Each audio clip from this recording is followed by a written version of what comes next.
Hey, welcome back to another episode of Let's Play Dead in Vinland. I've been thinking a lot about this game since I stopped recording yesterday. We did the first two videos. It's been on my mind. I mean, it's a great game. Had a great time. We're in our little baby mode here. Vacation. Nice vacation. Oh boy. Current checkpoint, I guess, makes the most sense. Yep, let's do it. Kind of a neat little feature with the little kind of backing up your saves for you. So yeah, I think we're gonna have a long session here. I'm gonna bang out a whole whack of videos. It's before noon. I got a fresh cup of coffee here. B+ coffee. You'll be happy to know. For sure. So we're here, it's morning of day 2. We learned a lot yesterday, I think. Although we did screw some stuff up. Well, not necessarily screwed up. That still remains to be seen, I think. One of the things, I went back and I watched the first couple of videos. One of the first things I noticed was the water. We used a lot of water, giving everybody one full drop of water, which I assumed would bring their dehydration down by a full point. What it actually refers to, the one, is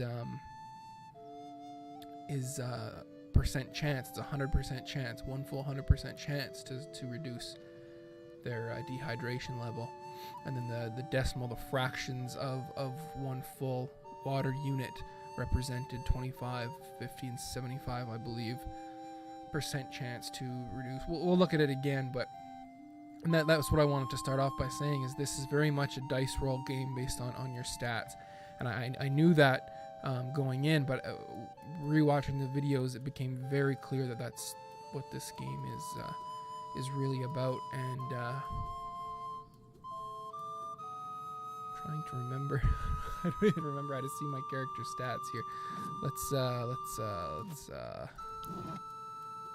character sheet. There we go. Very much a dice roll, but based on your skills here, and it kind of really reminded me of something like Darkest Dungeon, where it's very much a dice roll situation. Also, same with the very compelling art style. Dice roll, a very Darkest Dungeon-y vibe after I finished watching the first two videos. Darkest Dungeon is a great game, and so, I mean, there's nothing wrong with that. The biggest flaw I noticed going back and rewatching the videos is some of the writing. I don't know if this is a non-native English-speaking studio. I'm not sure. I haven't done my homework in that regard. But some of the writing and the phrasing of things is a little bit janky for my Western brain. So still trying to wrap my head around some of that stuff. But I mean, it's a great game. So I'm really excited to dive right back in, and we're gonna throw Kari. She's not gonna like this, but we need water. We got no non-potable water. Well, we got 0.75, but that's not enough to boil. And we need somebody fetching water for us here. She's got the highest stat. I also noticed when you drop them in, it shows their relevant stat here. I was doing this and then going to the character sheet and then saying, okay, we're scavenging. She needs a scavenging. Boom, there you go. Figuring it out that way. It brings it up nice and convenient for you. The game does a pretty good job of that, of showing you what you need to know, like these little tooltips. Once you know these symbols, these little tooltips are really advantageous. Another thing I noticed, I think the shipwreck has an associated depression stat because you're making your characters visit, the sort of the site of all that trauma that they had to, and to send them to go and pillage it, I think is a depression thing. So we ended up giving our characters some extra depression, and then throw on top of that Eirik's sort of own personal nature, sort of self-loathing at the moment. Hopefully we can bring him around. But at the camp last night, he really bumped his own depression level up a bit. We should have him. I was hoping to use, he's going to cut us some wood. Our wood inventory is not down too low, but they say that, what is this? Creepy. They say that wood is the most important resource, so we're going to make sure we have someone on that. I do wish it would show what the effects are going to be. Like, he's going to get fatigued by a certain amount, presumably. He's going to generate, it shows us here, 5 to 9. But it doesn't tell us, this is just the condition of the camp. It doesn't tell us what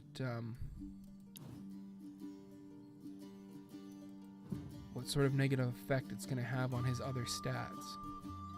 And if we just go quickly and look at our good friend Kari here, what is reducing her scavenging by 3 points? Her fatigue and her sickness. Yeah, she was eating fish last night and got a bunch of what is that? Can you use anything to help you with that? Takes down the sickness. That might help. Huh. Interesting. So if we take that down, she's at a 41. We are going to go a little bit slower in these videos. We'll get into some more kind of like RPing type stuff a little later, and when we're moving a little quicker. But right now I just want to see how, look at the courage. This girl's amazing. Right now I just want to see how everything is interweaving and playing on everything else. So how much? Minus 11% efficiency for every scavenging based action.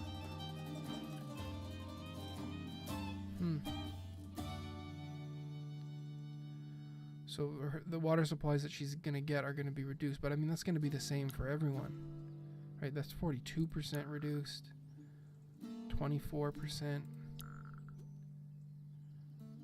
44%. Like it. So she's got the least. The best of a bad situation in that respect. So I want to use her more for exploring, but you know, it's the morning, it's the first phase of the day. Everyone's got to do their chores, right? So she's gonna have to get water. Eirik is gonna have to, whether he likes it or not, get the wood.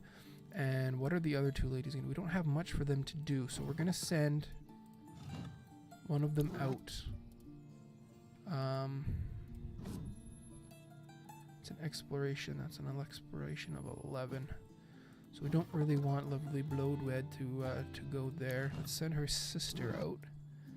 Let's see how she fares. She's got an exploration of 35, so that's significantly better for Moira to go and do that. Now let's see, what does that mean? So it's going to be minus to the speed. That's expedition camp. Is that what we're on? Is that what this is? It is the expedition camp. She's gonna burn through some potable water. Okay, that's fine. Now, who else is depressed? I wish there was a way to pull up everybody at once. Scavenge all the resources. So it's gonna cause depression, but they want everyone, they want all those resources out. She's still in the green. She's got the lowest of all the depression. We'll send her to go. As much as I don't like harming my lovely Bloodwed here, I would love to send her out. Oh, I also realized I never even... I know combat is a part of this game. I assumed it would be somewhat minor, but I was looking at some of the screenshots and whatnot on Steam, and it seems like combat is going to be a fairly complex, important part of the overall game. Excuse me while I have another sip of my delicious coffee. So I'm looking forward to getting into that. But yeah, we'll have to dive into that more. And also, oh my God, look at the background. We'll take a look at that as well. We've got everyone in their situation. We've got fire still going. I think we're good to go. The only thing I do want to learn a little bit more about is pay attention to some of this workshop stuff. So the workshop is a workstation or characters can work at, and its condition right now is good. It could be better, but it's good. It looks like within the workshop we can build and improve other aspects of the camp. And this tier here looks like has to be unlocked. The corresponding tier must be unlocked. Okay, that's fair enough. But This doesn't do a really good job of telling me how.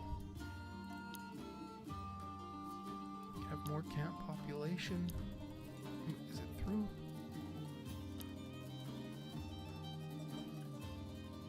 (10 to 20 fatigue. Yeah, so I don't know how we get, and I don't know if we're still in the tutorial phase or not. What does this mean? Oh, because this has been built. No.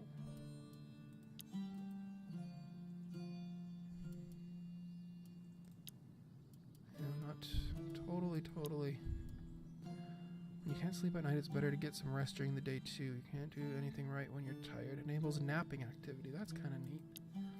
A tavern gives us brewing. There were some other things here. A harvesting camp.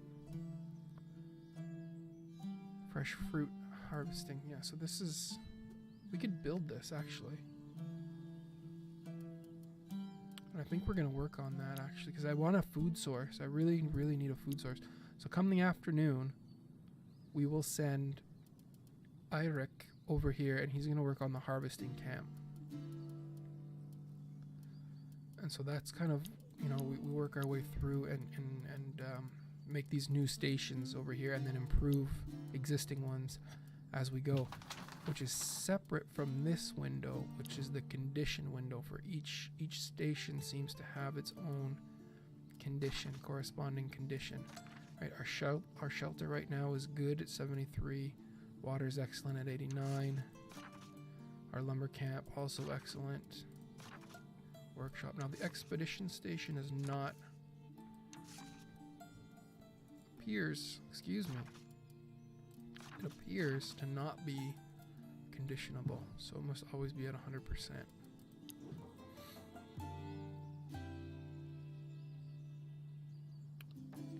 Oh yeah, where are we? I noticed in the other video too, we were partly done this area already, so I don't know. I'm gonna go here because it seems like the game wanted us to open up that area. So I'm gonna explore that one. It should get done now. And then if we still want to have an exploration activity for the afternoon, we'll send her back out. We're gonna see how she responds though. I don't know if she's going to... Right now, depression is the biggest sort of trait that I'm worried about. Depression and food, because I don't know any known cure for depression yet. And until I understand how these things work, I'm a little bit worried about racking up too much depression on one character. But let's, we've got the water for her to do that. There we go. We're gonna go through. She's gonna get depressed. Only 4 wood.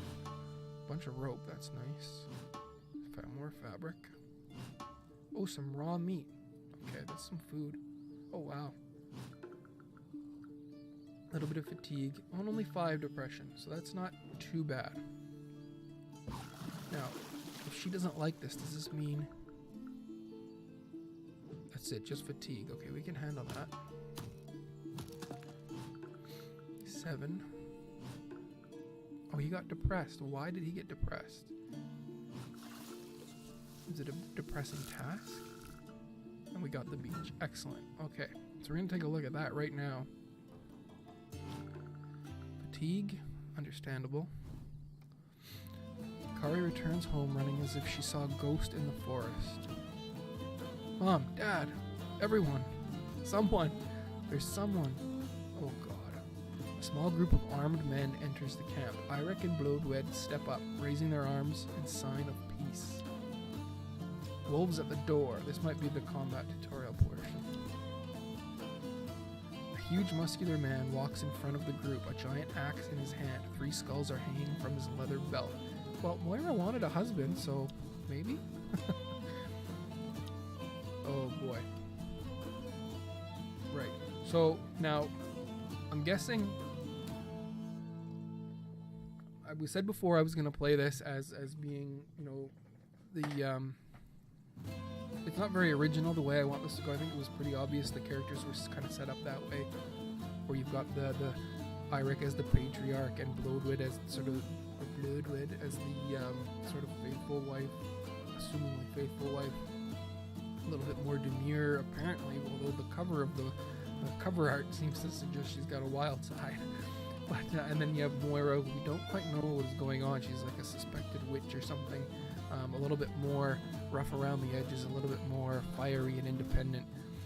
And then Kari, who is the the young impetuous child. And I wanted to develop them in that way. Really give Kari, she claimed that this island and this land basically as soon as we landed, and saying that it's ours now, and this is mine. She's just going to explore and be adventurous, and that's kind of what I want to encourage.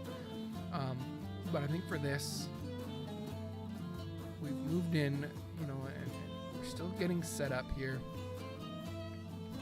Eirik is going to take a very sort of fatherly leadership, traditionally patriarchal role.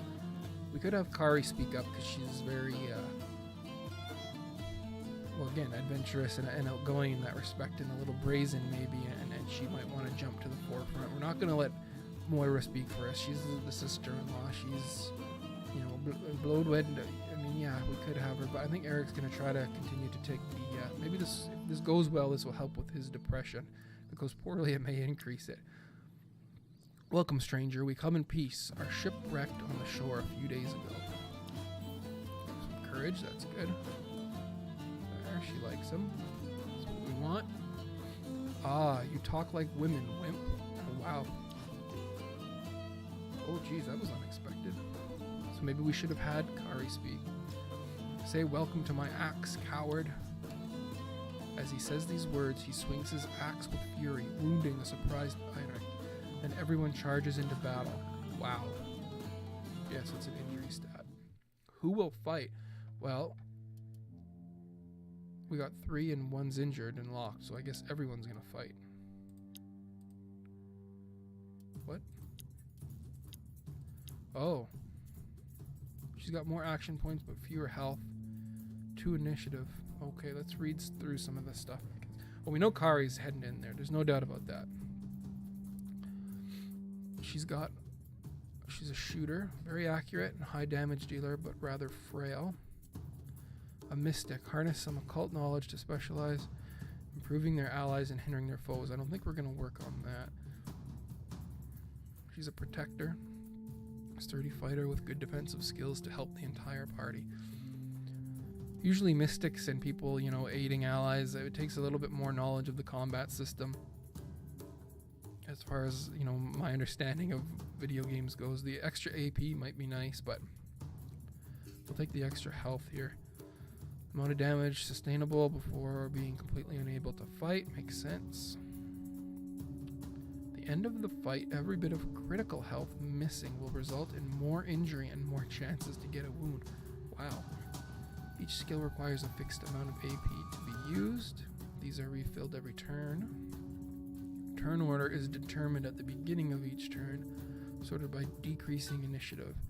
Quality results in a random order. Similar to Darkest Dungeon with speed. As the order is determined only once per turn, any change to initiative values during a turn will only be taken into account for the next one. Makes perfect sense. Precise damage from critical hits, 2.5 instead of 1.5. Sturdy. Attacks on this character can't land critical hits. Okay. Well, we can't send him in. Okay, so I guess the second row down are worth 2 positions instead of 1. Or the first one's worth 1 and the second one's worth 2. Okay. Let's check it out. Knives guy. Combat tutorial. Thank you very much. Prepare to fight. Fights are turn-based. Characters have an initiative value determining the turn order. Same initiative equals random order. You can check the turn order at the top of the screen. It is refreshed at the beginning of each turn. Your health. Your characters have 2 health bars. Darkest Dungeon. At the end of the battle, lost gray hearts above 10 HP won't have any lasting consequences on them, but each red heart lost will result in more injury and chances to get a wound. We already read this. So like a fractured arm plus okay, which is going to affect your stats long term. Oh, so Eirik is already in the fight. That's why he was locked in. Okay. Okay. So we've got health, 2 kinds of health. Gray, spirit hearts, fine. Red, not so good. That's your actual health that could impact your stats and have to be dealt with later on. Fair enough. Each skill requires its character to be in a given row to be used. Okay, Darkest Dungeon, we're good. They can easily switch between melee and range rows by using the move skill. Beware that one can't be considered in the range row if there isn't anyone in the melee one.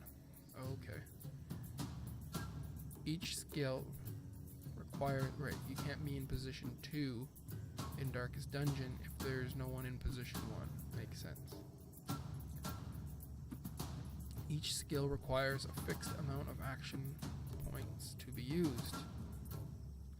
Refilled every turn. Skills can apply various effects, mostly buffs and debuffs. Also notice that everyone has a chance to resist negative effects. You can always end your turn early to get extra AP for the next turn. The character must have at least 1 AP to do so. Okay, so up first is Kari. She's a shooter. Rain of arrows. Target all enemies in any row. I like how they have the flooring here. That's nice. 75 damage of 2 to 3, that's it. Evasion stance, gonna buff her dodge. Sniper shot, target any enemy in any row. 90% accuracy. More damage there.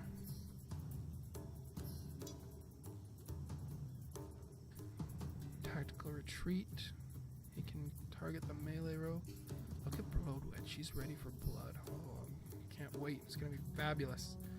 Cannot wait. He's got a lunge, but he can only be doing that. He can't be doing that here.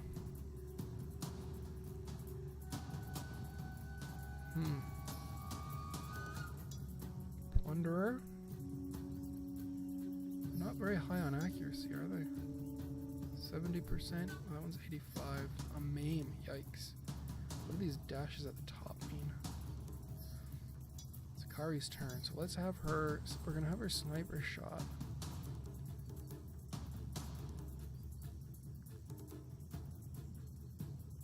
Oh, that's nice. Sniper. 90% chance of 1 to 4. 90% chance of 1 to 4.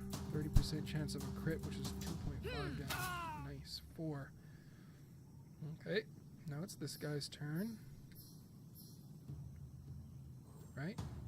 Oh, we've got, of course, because we've got AP. Let's mark this guy. He's next for the back row. Oh, wait a minute. Oh, does that move you forward? Shit, I should have read, I guess. Oh, Kari. Shit. Should have read.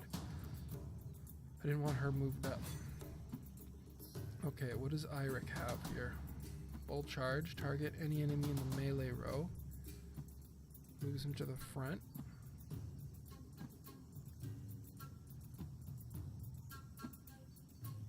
Range row move. I don't understand what that's saying for the effects. It's an 80% chance of 2 to 3 damage. War cry. The buff. We're not going to mess with that until I understand the... Right, we're not going to waste time to move him, so we're going to have him throw on the bold charge. Dive forward. 3 damage. Still got AP left, so... Oh, is that the amount of AP that he uses? Berserker attack. Target any enemy in the melee row. Any enemy in the melee row, so there's nothing we can do. Oh, but that's... Wait a minute. What? 2 melee rows?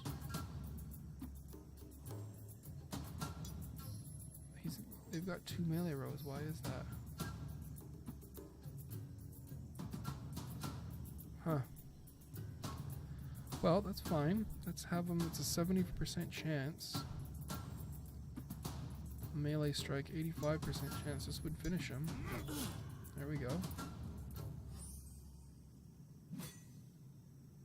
The plunderer is going to insult Kari.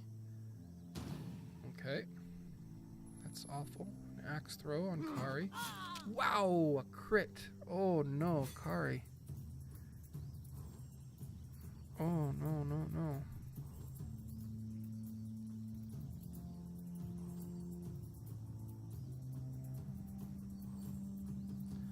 Turtle strike. Guard any ally. We can shield bash this guy. 4 damage. Kari really is taking a shit kicking here. Can we 6 1 to 3.